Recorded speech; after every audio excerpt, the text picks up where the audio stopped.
We want to thank everyone for joining us for this webinar, Dear Credit Union Executives, Why You're Not Getting the Most Out of Your People, presented by Motivosity. My name is Linda LaFortune. I'm the Director of Learning and Client Support at CU Insight, and I'm thrilled to be your host for today's event. Want to remind everyone this is being recorded, and you'll receive a link to the recording by the end of this week. Additionally, our presenter is more than happy to answer any questions you may have. Please feel free to enter those questions into the Q&A box at any point throughout the presentation, and we do have time allotted for those at the end. So with that, let's get to the information you're here for today. We all know that a good member experience starts with a good employee experience. A disconnect between the executive team and the rest of the company can lead to problems in culture, productivity, and employee engagement. Today, we're going to hear about ways we can create a culture that leads to employees feeling connected, seen, and appreciated, and in turn, more productive and loyal. Joining us to share these insights is Logan Mallory, VP of Marketing at Motivosity. He is also a keynote speaker on leadership, culture, and living a great life, and an adjunct professor at the Marriott School of Business. So I am thrilled to turn it over to Logan to get us going. Linda, thank you. I appreciate that. Thanks for the nice intro there. And it's great to be with this audience. I'm in Salt Lake City right now, but I originally grew up in Detroit and spent a summer working in the Michigan Credit Union League office. So I know it's a small world, but worked with Dave Adams and Drew Egan and sure appreciated my time there. And I'm glad to be here with you today. I am really excited about this topic. I've spent a lot of time with credit unions in the last little bit. In fact, I'm speaking at the Ohio Credit Union League in a few weeks and will be at a lot of the statewide league events throughout the next 6 or 7 months. And so I hope that though today I'm kind of talking at you, I hope that I get to meet you and interact at those upcoming events. I'm a storyteller, and so maybe you'll let me start off with a story. I mentioned that I'm in Salt Lake right now, and this story took place a number of years ago, but I was working downtown. If you haven't been to Salt Lake, probably about 10, 12 years ago, they built a really new, beautiful mall in the heart of Salt Lake City. And this mall, it's got Nordstrom's, it has Tiffany's, it's a really, really nice upscale mall. And my office was right next to this Nordstrom. In fact, my office looked down on those trees and on those light posts that you see. It was a winter day and it had snowed a lot. It had probably snowed about a foot on this particular day. And I was sitting in my office in the middle of the afternoon, and suddenly I heard a woman screaming for help. And I looked out my window, and right in between those two lampposts, I could see this woman being mugged by a man. I don't normally think this quick, but I was on my feet like that. I jumped up, I ran through the office and ran out the emergency exit to go help this woman who was being attacked. The emergency exit, I was on the 3rd floor and I was literally jumping from landing to landing, trying to get down there as quick as I could.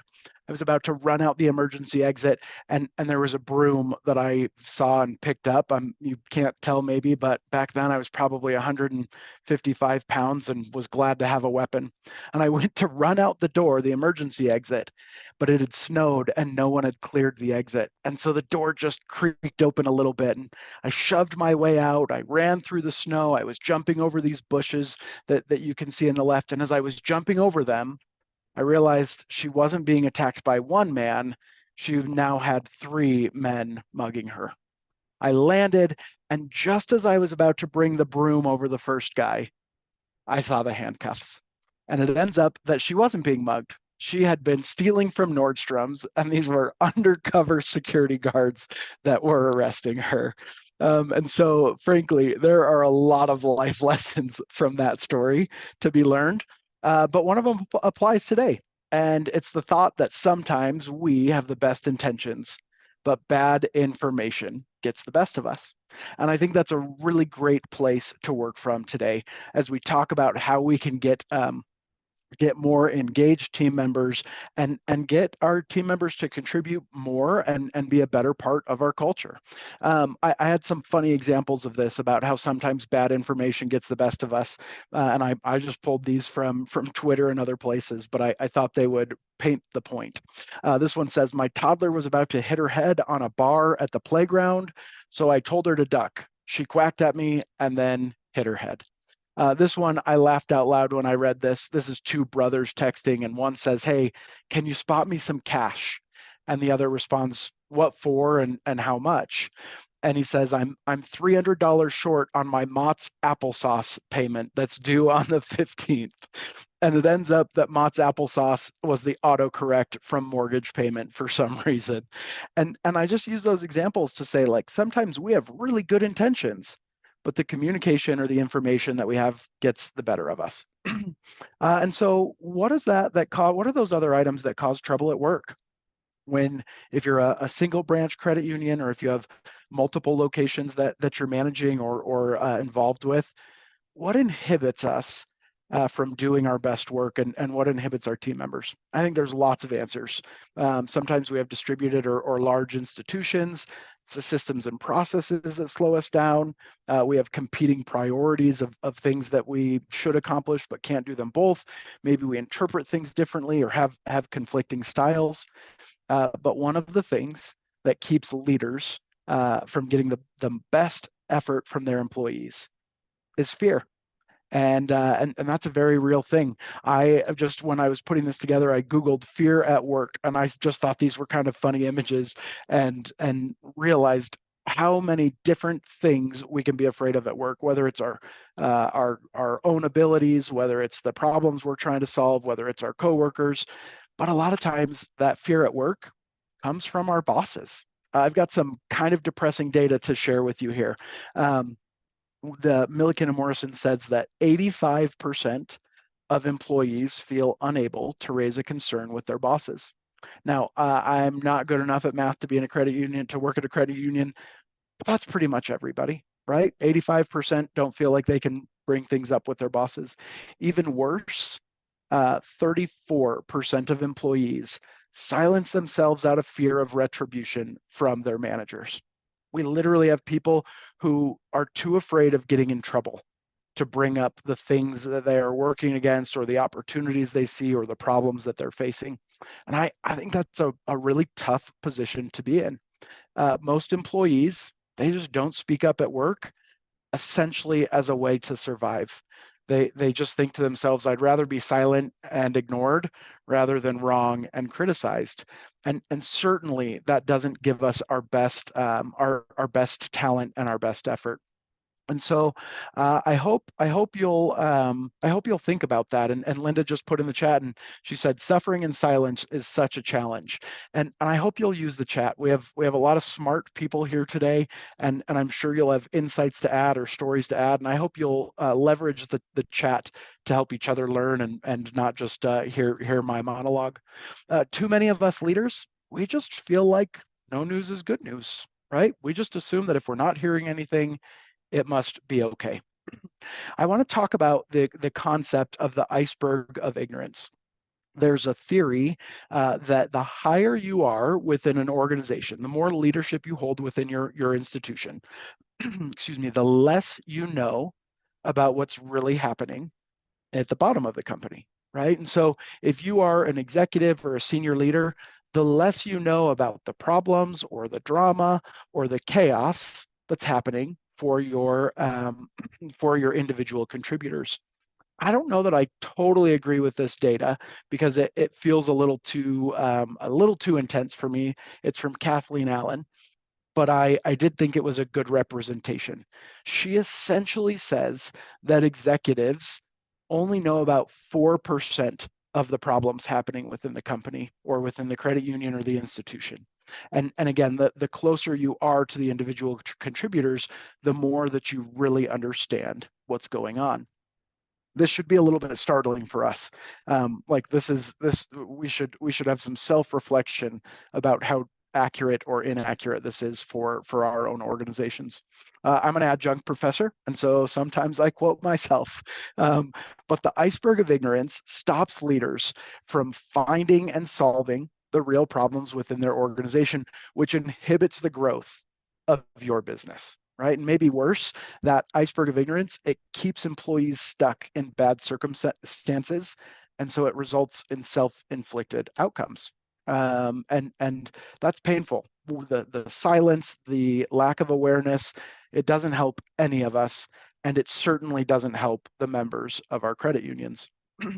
And so I'd love to do a survey really quickly. And again, let's get some data here, and this will guide a little bit of the discussion. Do you think, when you think about either the people on your team or the people in your organization, do you think that there are issues they avoid discussing out of fear? And three answers there. You can choose yes or no, or maybe once in a while. But would you do me a favor and take that poll, and let's get some insights about how this audience feels with safety at their office, their credit union, their institution. Right, it looks like just about everyone has voted, so I'm going to end this in 4, 3, 2, 1, and let me share these results. Thank you, Linda. Appreciate that. Oh wow, good job. This is a very aware group. So 63% said yes, they think their team members would avoid discussing issues out of fear. 33% said maybe once in a while, and 3% of you feel like you're nailing it. Like you've got a really great culture where people can speak up.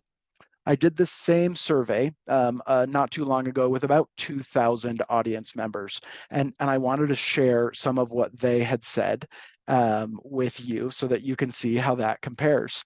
I asked them, are there issues you avoid discussing with leaders out of fear?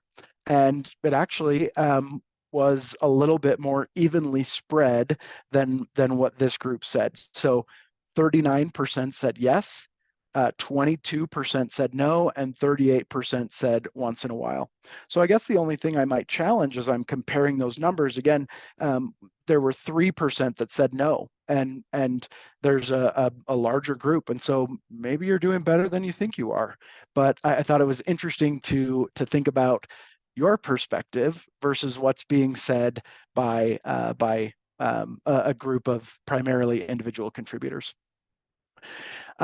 When we were putting together this content, one thing that I wanted to focus on is if your employees weren't afraid and they could say anything to the leadership of the credit union, what would they say? And I think that we could have an endless webinar about those topics. And they could be talking about money, they could be talking about benefits or culture or micromanaging, but I wanted to pick three that I think are really impactful. So today we're going to talk about getting the most out of your team by focusing on solving loneliness, psychological safety, and communication. And I think these are going to be some pretty impactful concepts for you. Loneliness is really interesting. That doesn't feel like it should be a work problem, but it is. This is Vivek Murthy. He is the current US Surgeon General. So this is the same administration that literally puts the cigarette warnings or the warnings on cigarette boxes, right? The general surgeon or the Surgeon General warning. Vivek Murthy and his administration has identified 6 priorities to work on. And one of them is social connection. You can see that highlighted on the left. And then the other is workplace well-being. And so both of these involve employers in one way or another, and we'll talk about that. But as you double click into those two concepts, there's some really interesting data. Their administration says that 1 in 2 American adults reports experiencing loneliness. And I'm a pretty outgoing guy. I'm extroverted. I'm not afraid to talk to anyone or be in front of any sized audience. And I'm one of those 1 in 2. Like I'm one of those 50%. And so if I feel that way, I know that others feel that way as well. Our social isolation and the time that your employees, your tellers, your team members, the people that are working for your credit union, their social isolation has gone up. And this data doesn't even include post-pandemic. But you can see that there's been an increase of 24 hours each month in social isolation. And the people that work for you, They spend less time, 10 hours less per month with people in general, and they spend 20 hours less per month with the people they actually like, their friends, their family, the people that they've chosen, right? And so we're just really, really isolated, and that causes problems.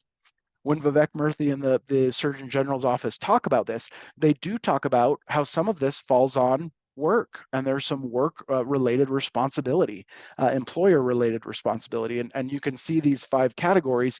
One of them is the concept of connection and community.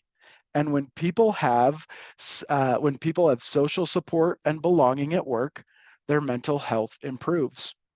It looks like Chris said maybe this is the impact of remote work. And I absolutely think you're right, Chris. I do want to go back. These stats are, again, pre-pandemic. This is through 2020. And so actually I say pre-pandemic, I don't know where that cutoff was, whether it was before or after March. But I think you're right. I would bet that with the increase of remote work, it's probably even a little bit worse. I appreciate that comment. Thanks for leverage in the chat, Chris. Harvard Business Review, when they're talking about this loneliness, they say employee disconnection is one of the main drivers of voluntary turnover, with lonely employees costing US companies up to $406 billion a year. The people that work for you, if they're lonely, if they feel disconnected, they leave. And they could be really powerful contributors, right? They could be some of your best employees, but if they don't have that association and that connection, then they're going to leave, and that costs you money. It also costs you member experience, right? When you have historical knowledge that's lost, when you have tellers that have to be retrained, when a familiar face at the local community credit union is gone, your members notice that. And so eliminating loneliness and disconnection at the office and at the branches and throughout the entire institution can help save financially and with your member experience. Yasmin in the chat put, Yasmin, excuse me, lack of inclusivity. Yeah, I think people just don't always feel included. And so let's get some data on that really quickly. I'd love to know, does your organization make an effort in creating a sense of connection between team members? And the first answer is, yeah, we invest time and resources. It's kind of an active initiative. The middle answer is we try, right? And that's kind of the lukewarm water. And finally, maybe you don't do anything. And like, you are where you are. So don't be shy and don't be embarrassed. There's in any of these 3 categories, there will be room to improve. But let's give you a second here and let's see what the data shows us about our credit union audience here today. Yeah, it looks again like we've got just about everyone. So I'll count us back one more time from 5, 4, 3, 2, and 1.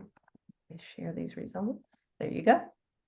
Awesome. All right. Pretty even, a little bit of an even split. So 34% said, yes, we invest time and resources. 54% said we try, and 11 said we don't do anything. So let me ask a favor. Pull up that chat, and if you were in the yes or we try categories, will you just share 2 to 3 things that your institution, your credit union does? We can create a list of ideas here, and that will help each other. We can learn from each other, and just getting a little running list of what you do to invest time and resources in community. Oh, Krista said Motivosity. Bless you, Krista. I don't think we paid you to be here today. Really appreciate that you would put that in there. That's nice of you. Lindsay said, celebrate birthdays and anniversaries. Lindsay also said they just signed with Motivosity to help. You two are the best. Thank you. There's more answers than the 3 that Krista and Lindsay just gave us. So I really hope you'll put those in there, and let's create a list of ideas that you can go share with your peers at your credit union. Here's what others said. 33, those numbers actually match up pretty nicely, I believe. Individuals said, yep, we try. 33% we feel like our company tries. 33% said yes, 56% said they try, and the remainder said we don't really do anything. You're getting that chat going. I love it. Birthdays and anniversaries, events and activities to promote interaction. Chris said, share teammate information on the intranet to get to know each other. This is awesome. Pep rallies and town hall meetings. Good for you. Good for you. I love that. When it comes to community connection, I want to make something clear. This is a younger Logan when I got married, and those were my two best men. And when I think about having friends at work, I don't think that my work should replace Corey or John, right? They're not going to replace the people that I roomed with college in and that were there when I got married and that I traveled with. I don't need work to provide a family. I need work to provide people that I'd be happy to hang out with or, after work or on an occasional weekend. Or if I had to get on a plane and travel somewhere with my coworkers, would I enjoy that? Would I be happy with that? So I don't want you to think that you have to be a family. That's not what it is. It's creating a place where people just feel connected. This is Shane London. Shane is one of our customers. He's the CEO at Deseret First Credit Union. And we did an interview with him about how we helped him create culture at his credit union. If you'd like to watch that video, that QR code will take you right to it. No form to fill out. It's not gated. You can just see what Shane had to say about how they created this sense of community throughout the Deseret First Credit Union offices. Let me give you some insights from, again, the Surgeon General. They advise that companies make social connection a strategic priority in the workplace. They talk about implementing programs that foster connection.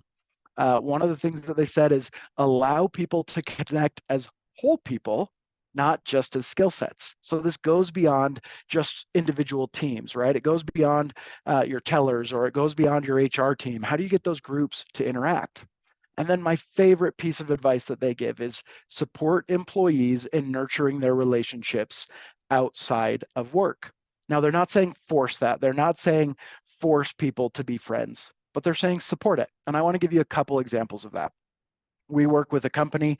They had about 800 employees in this organization, and they did use Motivosity, and we help connect people through social interests. We call them micro communities. And at this company, there were a group of people that found each other through Motivosity that loved road biking. Right. And there were people from all over, people from sales, people from the finance team, people from customer success. They started road biking in the mornings, and some companies or some institutions, they'd say, that's fine, go do whatever you want. This organization loved that their team members had created a microculture. And so instead of just ignoring it or allowing it, this company, they said, you know what? We're going to fund your jerseys, your kits. And so they gave them a little money for their road biking jerseys. And then they said, you know what? We love this microculture. We're going to sponsor some of your races. And so the company was encouraging these subcultures because suddenly they had people from different departments, people who never would have interacted otherwise, spending time with each other multiple times a week. And when you like the people that you work with, you stay longer, you work harder, and you solve problems better together. So I loved that example of supporting, not forcing, but supporting outside interactions. This is Natalie from our team. Natalie works on our sales enablement team here at Motivosity. And it's been a little bit, but she has two adopted children. And Natalie one day came around to the office and said, I'm formally going to adopt my son, and I would love it if the team would join me. And so on that day, some of our team was literally in the courthouse, and many of us were on virtual watching the virtual streaming of Natalie's family adopting her son. We watched him hit the gavel. The judge gave him the gavel and let him hit that to finalize his adoption into this nice family. And it was a really powerful experience that brought us together, and it helped us know Natalie better. She felt supported by the organization. And so again, I just share this as an example that your team members, your people have lives outside of work. And when those lives are recognized and supported, they will come to work and they will give you a better effort and they will do a better job of taking care of the members that are coming to your credit union. If you're looking for some tips on how to build community at work, again, we write about this. This is where we spend most of our days here at Motivosity. And so if you scan that QR code, you'll go right to a blog post with a couple of ideas that might be helpful for you, might be helpful to pass on to some of your managers or HR team members. But hopefully that's a helpful resource that gives you some ideas outside of what we're talking about today. I want to go over the idea of psychological safety and trust. And this kind of goes back to what we talked about at the beginning. Um, Fear paralyzes us. We end up, if we're afraid at work, we choose the safe path, not the right one, right? And so if we have psychological safety or the shared belief that a team is safe for interpersonal risk taking, then suddenly our collaboration, our decision making, and our innovation is better. Um, as I was again putting this together, I reached out to some people and I said, what would you want your leaders to know in the C-suite about psychological safety? What would you want to say to them if you could say anything? And I made these anonymous, but one of my connections on LinkedIn said, if I could emphasize one thing with the C-suite executives and management, it would be trust. Hire the right people, trust them to do the job you hired for. I've amazed even myself at what I've accomplished when I've been given the trust to excel and sometimes fail. This person said, build trust and capability among the team and then get out of the way. And I really liked this one. Create and foster a safe space for healthy conflict and not endorse or create a space for artificial harmony. These are people just like your tellers, just like the person that's at the front desk or wherever they might be. These are the kinds of things that they want. Um, I just finished a book and it was really fascinating. It was called The Power of Habit. And in that book, they talk about Rhode Island Hospital. And I hope I'm not offending anyone. I hope no one's spouse works at Rhode Island Hospital.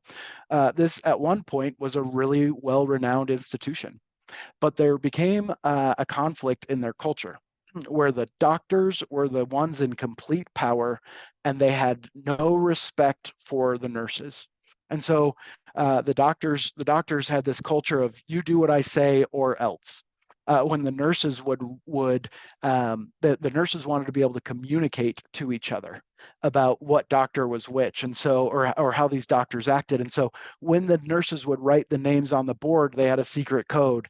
And if they wrote the doctor's name in green, it meant that they were a nice doctor. If they wrote it in red, it meant they were mean. And if they wrote the doctor's name in black, it meant you're done for. Don't talk to them. Don't push back. This culture went on for quite a while. And then one day, an 86-year-old man came in with a head injury. One of the doctors was rushing and going quickly. He ignored the plea of a nurse and started the surgery and started to work on the skull. And they took out a piece of the skull and realized the doctor had done that on the wrong side of the patient. That patient died 2 weeks later. This happened at least 4 more times over the next few years.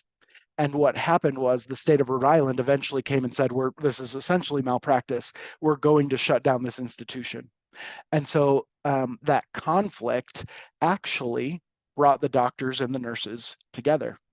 And what the administration started to focus on was that relationship of psychological safety, where the nurses were empowered and allowed to speak up. I thought that was a really powerful example from everything that I read that has helped turn around the organization. And that idea of making sure our individual contributors can speak up is really powerful. Harvard Business Review says the more we want to control our employees, the less they engage and share what's actually happening. Linda shared a quote in the chat and said, a quote I once heard that resonated with me was, when you accept money from an organization purportedly to be a leader, you give up the right to be ignorant about the impact you have on others. I love that. I'm with Melba. That is a very powerful quote. So what does psychological safety and trust look like? Because again, if you can focus on that, it will help your team members bring their better efforts to the credit union each day. Anyone a Ted Lasso fan in here? If you are, put that in the chat, will you? I love to know who my fellow Ted Lasso fans are. Linda says yes. Chastity says yes. Olena, thank you. Ted Lasso is a great show. And Ted Lasso is the coach. He's this happy-go-lucky coach, and I loved this scene from the show. And I'll just share what happens. Sam is the soccer player on the left, and he makes a bad play in a practice, and he comes over. Yes, Ryan, believe. Sam comes running over to Coach Lasso, and he apologizes, and he just says, "Coach, I'm sorry." And Ted Lasso says, "Hey, Sam, do you know what the happiest animal in the world is?" And Sam kind of looks at him and cocks his head. And Ted Lasso says, "A goldfish." Says, "Goldfish has a 10-second memory. Be a goldfish, Sam." Right? And so this is that idea that people can make mistakes. Now, I will acknowledge that in your institutions, in your places of work, that mistakes can cause problems, right? You're dealing with money, you're dealing with people's data. And so what I'm not saying is hand your team members the checkbook and let them do whatever they want, or let them run amok. I am saying that there are times where they will make mistakes, and how you respond and help mentor them will really impact that. I mentioned, let me share this story. This is a personal story. I mentioned that I'm in Utah, and I've been working for Motivosity for about 3.5 years now. And within my first few weeks, I woke up and I had an email from a counterpart on the executive team. And the email said, "Logan, we've been in Utah Businesses magazine for the fastest growing companies 3 years in a row. They just published it, and we're not in it. What happened?" Utah Business, I'm sure you have publications like this. They rank the fastest growing or companies, and it's important for us for funding, for an employer brand, for statewide recognition. And I just didn't know that the deadline was coming up. I literally didn't know the deadline was there. Hadn't worked for small companies, hadn't really had to think about this previously. And so that was one of those mornings where I kind of broke out into a hot sweat, and I actually pulled the executive team together in an ad hoc conversation, and I apologized, and I said, I didn't know, I'm sorry, like this is completely on me." And the CEO looked at me and he said, "We'll get it next year." And that was it. And I wasn't in trouble. He wasn't mad. There wasn't retribution. And so I thought to myself, you know what? I'm going to turn this into something. And I went out, I pulled the marketing team together, I explained what happened. I said, "We're going to turn this into a win." And we brainstormed. And the very next day, we put out a press release. We sent this on the wire, so it went to all the media outlets in the country. And the headline of that press release was, "Motivosity forgets to apply for Utah Business Fast 50 Award and doesn't win." And so we took the awards. We had one. We photoshopped one that said "did not apply," and sent that out to everyone. I got emails from companies that you have absolutely shopped with, and they said, "Logan, I never would have heard of Motivosity if you won that award, but I've heard of you now." And so I think that if you can think about failure as learning experiences, that can go a long way in freeing up your people to bring their best work, to be innovative, to be forgiving of each other when things don't go right. That's a powerful culture to work in. I think I've got this last poll here. Is yours an organization where people feel safe, even if they've made a mistake at work? And quick answers. Yes, we've got a safe workplace. Most probably feel safe, or everyone is terrified. If you'll give us your insights there, I'd love to hear what that looks like in your institutions. Right, it Give looks you like those answers are rolling in here. This is a quick, easy one. So I'll count us Yep, back from 5, 4, 3, 2, and 1. excellent. All right, let's see what it looks like. All right, that's about what I would expect. 28, yeah, we've got a safe workplace. 65, it's probably pretty good, and 8% says everyone's terrified. And that's got to be a rough place to work. And I'm sorry that's the case for that part of the crew. Here's what others said, 18%. And so we've got a little bit of a gap there, right? I think, we said in our survey, we said 28%. In a bigger, broader poll, only 18% were there. And the difference all went to no. So whereas we said 8% were terrified, in this other survey, 17% were terrified. And It might be a good gap to pay attention to and go find the reality. Another thought here about making places psychologically safe.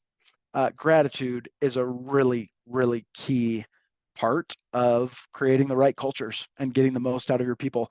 Gratitude builds trust.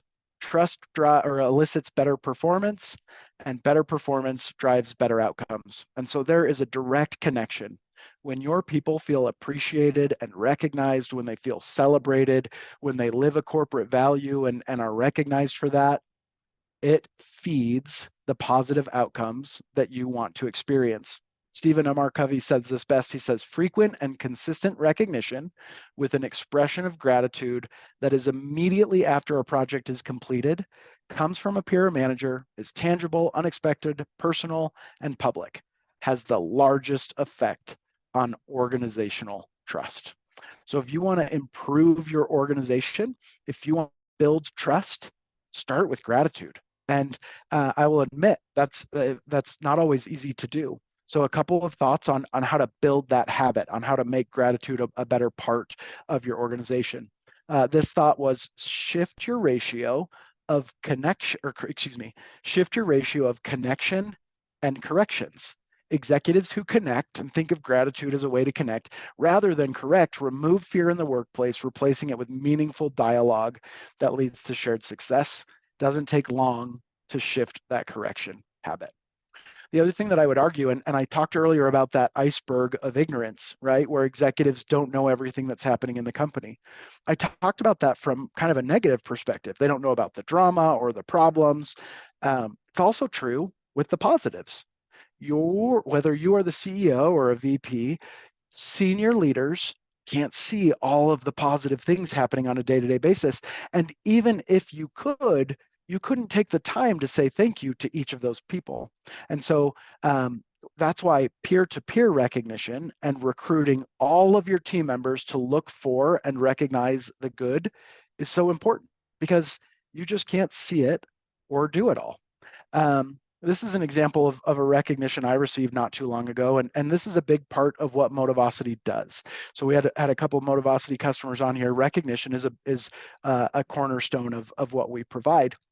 I was in a meeting again, kind of early in my time at Motivosity, and I had a one-on-one with my CEO. Our CEO's name's Scott Johnson, and he's a great man, but interactions with your CEO can always be a little nerve-wracking, right? And so I went into this one-on-one a little bit nervous. And when I left, I had an appreciation on my desk after we were done that came through from Scott through Motivosity. And it said, I'm really excited about what marketing is bringing to Motivosity. It feels like we're the new Justice League. And then he had this picture of Wonder Woman and the Flash.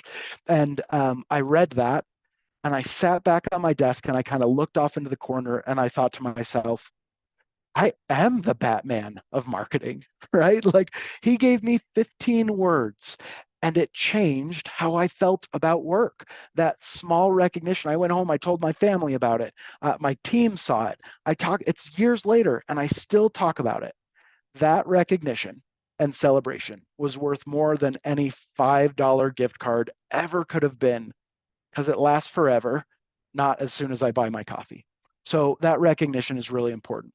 I'll move quickly through this last part to talk about communication and what team members are looking for. 86% of the workforce blame poor communication as the main reason for company failures. Another stat here, 7% feel that communication is accurate, open, and timely. Excuse me if I pronounce your name wrong. Is it Lore or Lori? Lori says, not everyone likes public recognition. Make sure you know your employees. Absolutely. I think that's really a great thought. Thanks for bringing that up. And then 74% of employees believe they miss out on company news and important information, especially if you're a credit union with multiple offices and locations. This is a reality for you. And frankly, those stats are pretty awful. Those are pretty bad stats. And so how do we fix that? How do we melt this iceberg of ignorance so that executives are more aware, they're more focused on psychological safety and communication and loneliness? What do we do? Like, how do we solve all these problems? Couple of ideas. The first one is, don't take things personally. You are not your credit union, right? When we feel attacked as leaders or executives, sometimes we shut down. We take that person or that feedback personally. We confuse the feedback, with the whole, our identity. And that's because we associate our self-identity and reputation with the organization's performance. If something is not working, we must be blamed. And I think there's honor in that attitude, but I think that if we can step back and realize that improving that and solving the feedback can also be a part of our identity, that goes a very long way. Another thing that you can do is start to get rid of positivity bias in your institution. Uh, as executives, people bring us the good news and they hide the bad news, right? And so if we intentionally and patiently start identifying the positivity bias that team members bring to us and help take a curious rather than judgmental approach in that, it will help people start to feel like they can bring some of the failures or the issues to you, and then you get to work as a team in solving things, not just pretending that everything is okay. I'll end with this final quote that I think is really powerful. Imagine a different setting, a situation in which everyone is safe to take risks, voice their opinions, ask judgment-free questions, a culture where managers go first, provide air cover, and create safe zones so employees can let down their guard and speak up. That's the goal. When you, as leaders, help people build connections, when you allow people to connect as their whole selves, when you recognize them for their good work, when you create a place where they get the communication and hear it, then you're working towards this goal. And I think that's a really important part of helping create credit unions where our members want to come and do more business with us. I am really grateful for your time today. I know that we have some questions. If I can offer two things here. The first I'll start on the right. If you're interested in learning more about Motivosity, you can learn more there. We do a lot of work with credit unions and enjoy that association. More importantly than that, it's a small world. And if I can do anything to be a resource, if there's someone I can introduce you to, or a job I can help make noise about, or answer some questions from a culture or marketing or leadership perspective, I hope you'll connect with me on LinkedIn and let me be a resource. Linda, you're here. So I appreciate you. And I get to take a breath and a swig of water for a second here. Yes, you get your water, and I will read through the first question, and I'll read it slowly so you can swallow your water as well. Awesome. That was great information. When you have a Ted Lasso and Stephen Covey comment in the same presentation, you know it's a good one. So, Good. one of the first questions is, because of our size, it's difficult to connect with every employee. What can a CEO or senior executive do to build connection, even though I clearly can't have interactions with each individual? Gotcha. So for me, that sounds like that would again be multiple branches, or maybe a larger credit union, and so you just can't be everywhere, right? What I would say, the two things. First, I would clearly define the values of your institution, right? Like what matters to your credit union. And it's almost certainly going to be member experience and team. There's some consistent ones there. But if you start to rally around those, then that gives people a sense of purpose to the organization as well.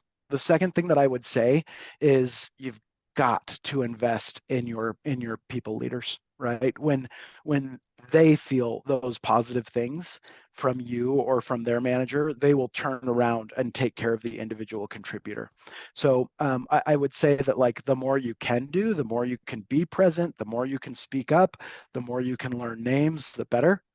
If you have hundreds of employees, you can't do that. And so you need to make sure that there is an investment going into your people leaders so that they can contribute that, or excuse me, communicate that support and care.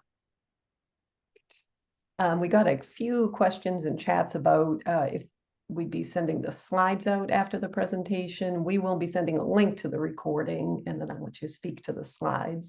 You are welcome to have these slides. My knowledge is your knowledge, and so Linda, I'll maybe we can find a way that we can make those available. For sure. Oftentimes afterwards, I send out a quick summary and the slides, so we'd be happy to get those to you. Great. All right. And then another question we had was, how do we solve this across multiple branches and different locations? Any suggestions? So I guess touching that culture and engagement piece across the board. Yeah, I think that one thing that you can do is we talked about it. You can build connections across branches, right? Like I think that when people connect more broadly than just their team, then that has a positive influence on all of the locations. The other thing that I would say is create artifacts that can be shared across branches. So, like what are what are the highlights that are happening at one branch that could be shared with other branches? And again, I'm thinking through my Motivosity lens. That's part of what we do is help employees share their highlights and their wins. And when people start to see that, they become more familiar with their peers that they might not work with every day. They might see them at a training or at the corporate office occasionally. Um, but those when they start to see those wins across the various locations, it really does create a sense of winning and camaraderie and familiarity. And so I would say communicate the wins and turn those into artifacts that can be shared to inspire other branches. And I think you touched on this. This question just came in just as you were starting that answer. So this question was, what is the most important aspect to scaling culture in a large organization? And I believe that's everything. But is there anything else you'd add for that one? I think you again you scale culture by formalizing it a bit, and the more that you talk about it and focus on it, the more that you invest in it. That's really important. The other thing that I would add to that is as you scale, hire the right people. I worked for a company of 4,000 people once. It was a publicly traded institution out of Boston. And that company actually trained a team of us. They probably brought in 20 employees and they trained us to be a part of the interview process. And our only interview goal was, is this person a cultural fit, right? And so anyone director or above had to go through this interview process with one of us. So I was in marketing and I interviewed people in finance and product and engineering. And my whole goal was, will this person add to or take away from our culture? And I think that's a really great um, gatekeeping activity to have in your hiring process. If I can, Linda, Donna in the chat said, how do you Yes. deal with resistance to change? And I have a couple thoughts there. Sometimes change is a really big boat to turn around, and it takes a long time. If that's the case for you, I would say that start with your sphere of influence. Another book that I'm reading right now, it's the Happiness Advantage by Sean Acor, and he talks about Zorro's circle. Remember that Antonio Banderas movie with Zorro, and Anthony Hopkins says, "This is your world. Don't leave this world." Maybe that's what you focus on for a while, and just take care of your sphere of influence. The last thing I would say is some organizations will not change, and it's up to you. It's your responsibility to say, I know this isn't going to get any better. Is this where I want to be? And sometimes we as individual employees, we have to decide to make a change, and we hope it doesn't ever come to that, of course, but sometimes that's the case. So hopefully those three concepts: be patient, work in your own Zorro circle, and if you can't change it, decide if it's worth it. Hopefully those three ideas help. Wonderful. I think that is all the questions. Any final thoughts before we wrap up, Logan? Yes, I have a favor to ask of this audience if I can. I will be at, I don't know if it's 7 or 8, or I'm at a lot of the State Credit Union League events this year. We'll be at Tennessee. We'll be in New Orleans, I believe. I'm actually speaking. I'm a keynote at the Ohio Credit Union League event in March. I would love to know what events you're going to. And so if you connected with me, Lindsay, we're working on coming to Montana. That one's kind of soon. I think it's April. And so we're trying to come to that one. Um, but if you have events where you're looking for speakers or where Motivosity would be beneficial, I would love to know about those. Or if you're involved with planning those or know who's running your state leagues, that would be helpful for me. And so if I've added any value to you in the last hour, just that little bit of information or an introduction or a heads up on an event, that would be really helpful. Wonderful. Well, thank you to everyone for joining today. Logan, thank you for all that fantastic information and your time. Good luck in all your travels that are coming up. You probably won't be home very much, it doesn't sound We've got like. a lot of travels, but we like it. We like it. Yeah. Well, thank you everyone for your time today. That concludes the presentation of Dear Credit Union Executives, Why You're Not Getting the Most Out of Your People, presented by Motivosity and powered by CU Insight. I hope everyone has a great rest of your day. And thanks again for joining. Bye, everyone.